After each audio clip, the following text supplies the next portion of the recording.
Advance in music software has changed the industry completely.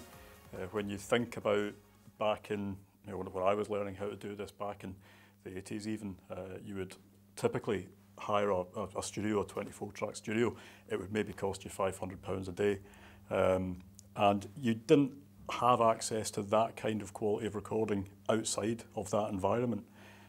So unless you had the money, the budget to go in and access these facilities, then really the only other thing you could do is record on your 4-track cassette machine at home, which wasn't as high quality as what we can do now at home. So really what software and advances in technology allow us to do these days is in your bedroom with, say, a Pro Tools setup, you can have access to pretty much all the technology that back in the 80s would have cost us £500 a day to access in a studio. Because obviously with the advance of technology and stuff, there's a lot of people that can do it in their bedrooms, and I mean, you can set up a small studio in your home for £300–400 nowadays. All you need is really a computer, some hardware and some software really. So it's, a lot of people are, they're not going to these big studios anymore. They're just getting equipment and sort of doing it themselves. So we're seeing a lot of major studios closing down. Recently, some quite iconic studios have closed. The Hit Factory in New York, Olympic Studios in London.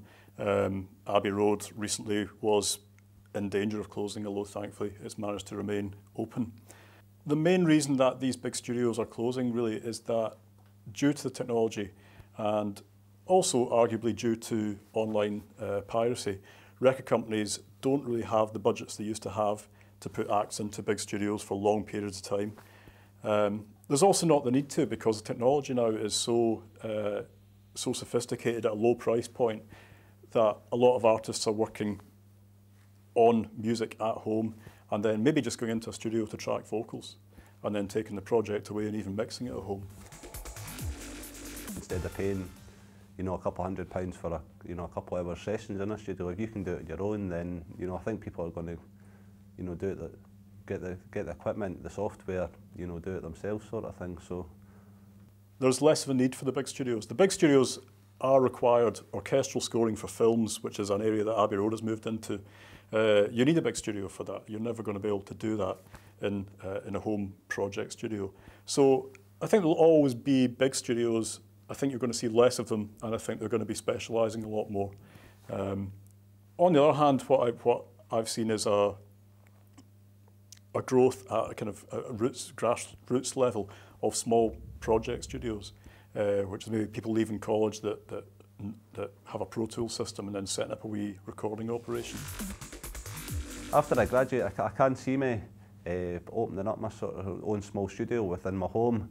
I mean, with a big recording studio, I mean, yeah, you could go out and try and get a job in that, but I don't feel that my job would be safe, because the way the music industry is evolving at the moment, and because so many people are setting up, small home studios. We're basically seeing larger studios disappear. There will always be some larger studios, but at the same time, there's certainly in Glasgow, where we're from, more entry-level studios than there ever has been, I reckon.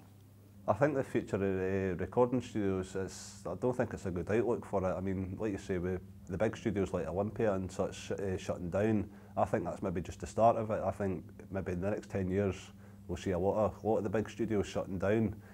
The future of the recording studio, I think you're just going to see more sort of miniaturization of the technology. You're already beginning to be able to create complete pieces of music on iPhones and iPads and all this kind of thing. So that's going to continue going down the route it's going at. To record a band, for example, though, to record a guitar band, you're always going to need microphones. You're always going to need a room that sounds okay. So there's always going to be a need for recording studios of some shape or size. And again, for activities like film recording, orchestral recording, there's always going to be a need for big, good sounding rooms to do that kind of work in.